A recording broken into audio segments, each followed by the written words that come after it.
Hello everyone, उम्मीद है कि आप सब खैरियत से होंगे। आज हम अपनी वेब डिज़ाइनिंग की जो वीडियो सीरीज़ चल रही है उसकी वीडियो नंबर 21 स्टार्ट करने जा रहे हैं। और गालबन ये हमारी HTML की लास्ट वीडियो होने वाली है, क्योंकि हमारे उसके बाद जो टॉपिक है HTML का वो एंड हो जाएगा। उसके बाद फिर हम CSS स्टार्ट करेंगे, CSS3, जिसमें हम CSS के बाद बूटस्ट्रैप देख रहे होंगे। और फिर हम देख रहे होंगे कि हम PSD टू HTML किस तरह से कन्वर्ट करते हैं। देन उसके बाद हम जावास्क्रिप्ट पे चलेंगे। तो आज हमने जो HTML का हमारा लास्ट टॉपिक है, आज हमने बेसिकली उसे कवर करना है। जिन्होंने मुझे इस वीडियो से ज्वाइन किया है, मेरी आपसे रिक्वेस्ट है कि हमारी जो पिछली तमाम वीडियो हैं उन्हें लाजमी फॉलो करते हुए आएँ। उसकी वजह ये है कि हम वेब डिज़ाइनिंग की एक कंप्लीट कोर्स आउटलाइन है, बिल्कुल बेसिक टू एडवांस लेवल की, उसे हम स्टेप बाय स्टेप वीडियो के थ्रू फॉलो कर रहे हैं। तो मेरी ये रिक्वेस्ट है आपसे कि आप भी लाजमी उन्हें फॉलो करें, बिकॉज एक वीडियो जो है उसका जो टॉपिक है वो प्रीवियसली वीडियो पर डिपेंडेंट है। तो बेहतर ये है कि आप जो है वो पहले बेसिक पढ़ें, उसके बाद फिर आहिस्ता आहिस्ता आपके टॉपिक जो है वो एडवांस लेवल पे कन्वर्ट होते जाएंगे। जिन लोगों ने अभी तक हमारे चैनल को सब्सक्राइब नहीं किया, मेरी आपसे रिक्वेस्ट है कि प्लीज़ प्लीज़ प्लीज़ हमें सपोर्ट करें, हमारे चैनल को सब्सक्राइब करें, हमारी वीडियोस को शेयर करें उन लोगों के साथ जिन्हें बेसिकली आप समझते हैं कि बहुत ज़्यादा नीड है, या जिन्हें हमारी जो ये ट्रेनिंग है इसकी ज़रूरत है। और ख़ास तौर पे 8, 9 और मैट्रिक क्लास के स्टूडेंट्स के साथ लाजमी शेयर करें, क्योंकि ये जो कोर्स आउटलाइन हमने बेसिकली सेलेक्ट किया है और हमने जो कोर्स आउटलाइन स्टार्ट की है या इसको जो हमने डिज़ाइन किया है, ये बिल्कुल उनके न्यू कोर्स करिकुलम के मुताबिक हम लोगों ने डिज़ाइन किया है। तो मेरी आपसे यही रिक्वेस्ट है कि प्लीज़ हमारे चैनल को शेयर करते रहें अपने रेफरेंस में और अपने फ्रेंड्स लिस्ट में। तो चलते हैं जी, देख लेते हैं कि आज हमारा जो टॉपिक है वो कौन सा होने वाला है और हमने लास्ट जो है वो क्या टॉपिक्स पढ़े थे। तो जिस तरह से आपने देखा था कि हम लोगों ने कमेंट्स के ऊपर बात की थी कि हम जो एक्स्ट्रा डेफिनेशन बेसिकली जो डेवलपर्स के लिए हम कोड पर लिख रहे होते हैं वो किस तरह से हम लिखते हैं कि जिसको हमारा ब्राउज़र जो है वो डिस्प्ले ना करे। तो वो हमने कमेंट्स में देखा था। और आज हम पढ़ने जा रहे हैं, बहुत ही हमारा इम्पॉर्टेंट टॉपिक है मेटा टैग्स के बारे में। ये एक बहुत इम्पॉर्टेंट टॉपिक है, ख़ास तौर पे SEO के हवाले से, आपके वेब पेज के हवाले से, सर्च इंजन के हवाले से, कि आपका जो गूगल है, आपका जो बीइंग है, वो किस तरह से आपके पेज को जो है वो रेंडर कर रहा होता है, किस तरह से आपके पेज को स्टडी करता है, किस तरह से आपके पेज को डिवाइस फ्रेंडली बनाता है आपका ब्राउज़र, और किस तरह से आपका पेज जो है वो सर्च में अपीयर होता है, यानी कि जब भी कोई टेक्स्ट सर्च करता है तो किस तरह से आपका पेज ब्राउज उसमें सर्च इंजन में व्यू हो रहा होता है। तो इस टॉपिक को बिल्कुल आपने सीरियस होके इस टॉपिक को समझना है और बिल्कुल मिस नहीं करना है इस टॉपिक को, चूँकि ये आपका मोस्ट इम्पॉर्टेंट टॉपिक है पूरे HTML का। यूँ समझ लें कि एक बिल्कुल जो कोर बेसिक टॉपिक है वो बेसिकली मेटा टैग के हवाले से हम बात करेंगे। तो चलते हैं जी, टाइम ज़ाया किए बगैर अपने प्रैक्टिकल की तरफ देखते हैं कि जी मेटा टैग किस तरह से लिखे जाते हैं और किस तरह से इसकी एक्स्ट्रा डेफिनेशंस हम ब्राउज़र को और सर्च इंजन को दे रहे होते हैं। चलते हैं जनाब, अपना प्रैक्टिकल स्टार्ट कर लेते हैं। उसके लिए हमें रिक्वायर्ड है नोटपैड, और आप ये देख रहे हैं कि मैंने ऑलरेडी एक नोटपैड ओपन करके रखा हुआ है, जिसमें बेसिकली मैंने कुछ जो है वो टैग्स लिख के रखे हुए हैं ऑलरेडी। तो एक एक करके हम इनको समझते रहेंगे और मैं आपको बताता रहूँगा कि बेसिकली ये टैग किस पर्पस के लिए इस्तेमाल किए जाते हैं।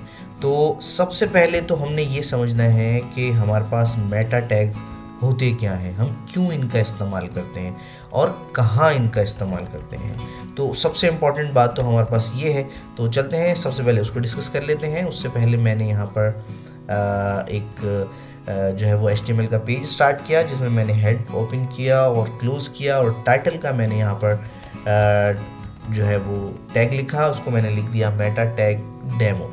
अब देखिए जी, बात करते हैं कि मेटा बेसिकली होता क्या है। मेटा डेटा यानी कि आप बेसिकली जो इन्फॉर्मेशन है उसके बारे में एक्स्ट्रा डेटा लिख रहे हैं, यानी कि डेटा की जो इन्फॉर्मेशन है हम उसकी बात कर रहे हैं। तो मोस्टली मेटा टैग्स जो है वो वेबसाइट में जो है वो सर्च इंजन, क्रॉलर्स और ब्राउज़र्स को आपका जो HTML का पेज है उसके कंटेंट की एक्स्ट्रा इन्फॉर्मेशन देने के लिए इस्तेमाल किया जाता है। मेटा टैग जो है वो ब्राउज़र पे आपके पास व्यू नहीं हो रहे होते, ये ब्राउज़र पे कोई टेक्स्ट या कंटेंट व्यू करने के लिए इस्तेमाल नहीं होता, बल्कि ये जो क्रॉलर है सर्च इंजन की जो मशीन्स हैं उनको बताने के लिए इस्तेमाल होता है कि बेसिकली हमारे जो टैग्स हैं उसके जो हमारा वेब पेज है उसमें किस किस्म का कंटेंट या किस इंफॉर्मेशन का कंटेंट लिखा गया। जैसे लेट सपोज आपने देखा होगा कि जब भी आप भी कोई टॉपिक सर्च करते हैं तो आपके जो सर्च इंजन है उसमें वेबसाइट जो है वो लिस्ट होना शुरू हो जाती हैं। तो बेसिकली वो जो सर्च इंजन है वो इन टैग्स को स्टडी कर ही इंफॉर्मेशन जो है वो अपने पास रख रहा होता है, और आपके जो भी कोई यूज़र है जब किसी कीवर्ड से सर्च करता है तो उस आपकी जो वेबसाइट है बेसिकली वो उसके इंजन में या उसके लिस्टिंग में टैग हो रही होती है। फिर जो मेटा टैग है वो आपके जो ब्राउज़र है उसको बता रहा होता है कि आपने हमारी जो वेब पेज है या हमारा जो वेबसाइट है उसको किस डिवाइस में किस तरह से शो करना है। यानी कि यहाँ पर वो ये भी बता रहा होता है कि आपका जो वेब पेज है वो मोबाइल पे किस तरह से दिखना चाहिए, वो टैबलेट पे किस तरह से दिखना चाहिए, वो लैपटॉप में किस तरह से दिखना चाहिए। तो ये बेसिकली ब्राउज़र को एक्स्ट्रा इन्फॉर्मेशन दे रहा होता है। अब सवाल ये आता है कि जी ये टैग इस्तेमाल कहाँ होते हैं। तो आज तक आपने हेड में सिर्फ एक टैग का इस्तेमाल किया जो कि टाइटल का टैग था। आज मैं आपको बताऊंगा कि मज़ीद टैग्स जो हैं वो हम हेड में कौन से इस्तेमाल करते हैं। तो सबसे पहला हमारे पास आपने ये देखा कि मेटा कैरेक्टर सेट का एक ये टैग है हमारे पास, जो बेसिकली ब्राउज़र को ये बता रहा होता है कि हमारा जो कंटेंट है हमारे जो वेब पेज में उसकी जो बेसिकली इनकोडिंग टाइप है या उसमें आपने जो कंटेंट है वो किस किस्म का इस्तेमाल किया है, यानी कि कौन कौन से सिंबल्स जो हैं वो बेसिकली इसमें शो होने चाहिए आपके वेब पेज में, हो सकते हैं या आपके कंटेंट में मौजूद हैं। तो नेक्स्ट हमारे पास जो बेसिकली मेटा टैग है वो हमारे पास आता है डिस्क्रिप्शन का। अभी देखिए ये मेटा और ये इस टैग का नेम है जो कि एक एट्रीब्यूट है और ये इसकी प्रॉपर्टी है, जो कि डिस्क्रिप्शन का बेसिकली मेटा टैग है, यानी कि डिस्क्रिप्शन के टाइप की इंफॉर्मेशन यहाँ पे दी गई और इसमें कंटेंट क्या है ये लिखा गया फ्री वेब ट्यूटोरियल्स।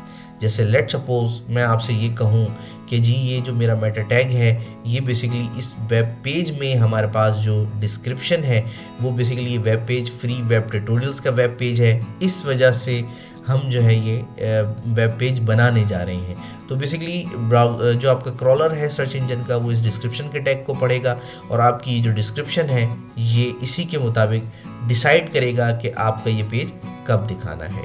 फिर उसके बाद नेक्स्ट हमारे पास जो मेटा का टैग है उसके अंदर हमारे पास लिखा गया कि ये टैग जो है ये कीवर्ड्स के लिए इस्तेमाल किया जाता है और इसमें कंटेंट डिफाइन किए गए HTML, CSS एंड जावास्क्रिप्ट। देखिए कीवर्ड्स क्या होते हैं, असल में कीवर्ड्स ही वो इम्पॉर्टेंट चीज़ है जिनको क्रॉलर स्टडी करता है और इस कीवर्ड्स के मुताबिक जब भी कोई यूज़र सर्च इंजन में सर्च करता है तो वो बेसिकली आपके इस कीवर्ड के मुताबिक आपका जो वेब पेज है वो आपका जो है वो बेसिकली व्यू कर रहा होता है यूज़र को, ये बता रहा होता है कि हाँ भाई ये वो कीवर्ड्स हैं जो आपका इन कीवर्ड्स के मुताबिक आपका जो वेब पेज है वो रेलिवेंट है आपकी जो यूज़र है उसकी इंफॉर्मेशन के मुताबिक। बहरहाल नेक्स्ट हमारे पास है ऑथर का, ये भी एक बेहतर टैग है जिसमें आप बता रहे होते हैं कि इस बेसिकली जो वेब पेज है उसका ऑथर यानी कि इस वेबसाइट का जो ऑथर है वो कौन है। तो मोस्टली लोग जो है वो अगर किसी ऑथर के नेम से भी सर्च करते हैं तो बेसिकली जो हमारे पास सर्च इंजन है वो बेसिकली आपके जो टैग है इसको रिव्यू कर रहा होता है। बहरहाल लास्ट हमारे पास जो बहुत इम्पॉर्टेंट टैग है वो हमारे पास टैग है व्यू पोर्ट का।